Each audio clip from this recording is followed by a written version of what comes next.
દાહોદની ઝાયડસ હોસ્પિટલમાં સારવાર લઈ રહેલી મહિલાના મોત બાદ પરિવારજનોએ હોસ્પિટલ તંત્ર પર બેદરકારીના આક્ષેપ કર્યા છે। પરિવારજનોએ મુદ્દે સ્વીકારવાનો ઇનકાર કરી જવાબદારો સામે કાર્યવાહી કરવાની માંગ કરી છે। દાહોદની ઝાયડસ હોસ્પિટલમાં સારવાર લઈ રહેલ ગોધરાની મહિલાનું મોત થતાં પરિવારજનોએ હોસ્પિટલ તંત્ર પર ગંભીર આક્ષેપો કર્યા છે। પરિવારના જણાવ્યા મુજબ મહિલાના પેટના ભાગે 2 વખત ઓપરેશન કરવામાં આવ્યા બાદ તેને આઈસીયુમાં સારવાર આપવામાં આવી રહી હતી। સારવાર દરમિયાન મહિલાનું મોત થતાં પરિવારમાં શોક ફેલાયો છે।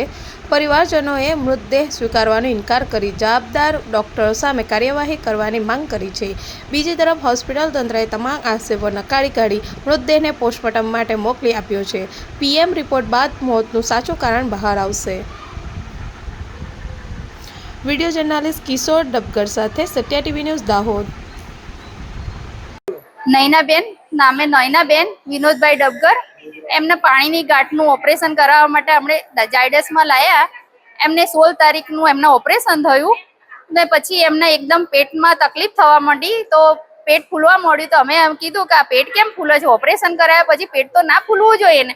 તો આ લોકોએ સીટી સ્કેન કર્યું, સોનોગ્રાફી કરી, એમાં ખબર પડી કે આંતરડા પર આ લોકોએ કટ મારી દીધો છે ઓપરેશન કરતી ઘડી, તો એનું ઓપરેશન કરવું પડશે। આ લોકોએ કબૂલ કર્યું છે કે હા અમારાથી જ કટ પાગ્યો છે।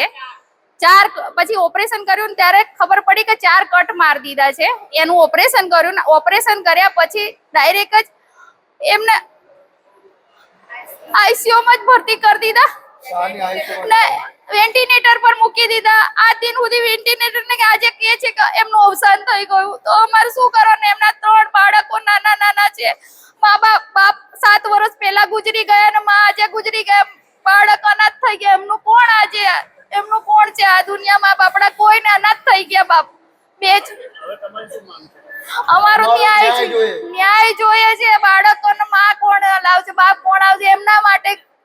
એમનું કોણ આ દુનિયામાં? અમારે તો ન્યાય જોઈએ છે બસ। નયનાબેન હાથે જે અન્યાય થયો છે એ ન્યાય જોઈએ છે અમારે તો બસ। અમારા સીઓ જોડે વાત થઈ હતી તો સીઓ એ કીધું કે હા અમારા સ્ટાફ થી જ ભૂલ થઈ છે એવું એમને કબૂલ કર્યું હતું કે હા અમારા સ્ટાફ થી ભૂલ થઈ છે એવું કબૂલ કર્યું હતું। બસ હવે આગળ એની કાર્યવાહી ફરિયાદ કરવાની। કોણે ઓપરેશન કર્યું ને કોણે આ હાલત ઉપર લાવી દીધા? બસ એમાં તો આ ન્યાય જોઈએ છે બસ। અમે અહીંયાથી આજે નયનાબેન અવસાન પામે એવું જાહેર કર્યું છે। અમે અહીંયાથી લાશ ઉઠાવવા માંગતા નથી। જેને ઓપરેશન કર્યું એમને અમારા આગળ હાજર કરો બસ। અમારે ન્યાય જોઈએ છે। આજે છોકરા અનાથ થઈ ગયા। આ અનાથ બાળકોનું શું ઝાયડસ વાળા પૂરું કરશે? ઝાયડસ સરકાર પૂરું કરશે? ઝાયડસ જિમ્મેદારી લે છે અનાથ બાળકોની? આ છોકરાઓનું કોણ? આજે 2 છોકરીઓ ને 1 છોકરો નાનો છે। હજી તો એ છોકરો ભણે છે। આયુષભાઈ નાનો છે। અમારું ભાવનાબેન હું એમની ભાભી થાઉં છું। दर्दी नैनाबेन दगबार उम्र 46 वर्ष 10 तारीख को जो है वो हमारे हॉस्पिटल में एडमिट हुई और 16 तारीख को उनका जो है ऑपरेशन किया जाना था और ऑपरेशन हुआ।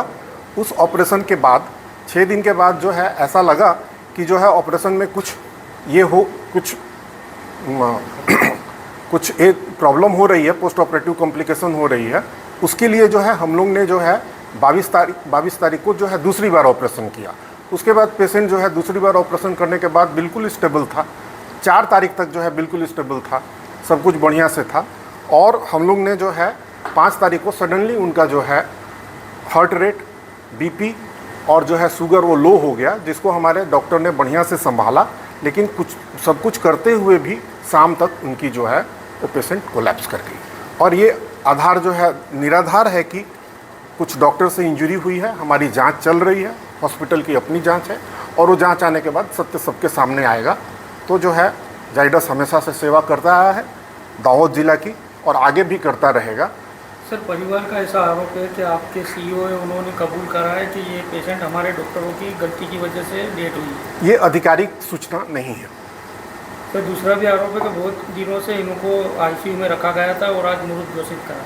नहीं, इनको हर स्टेज पर पूरी जानकारी दी जा रही थी कि पेशेंट का कंडीशन कहाँ है।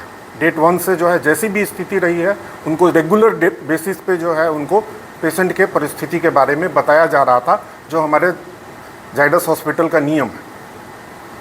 क्या नाम आपका? डॉक्टर विजय कुमार सिंह, मैं यहाँ का जो है सर्जन और medical superintendent, chief medical superintendent.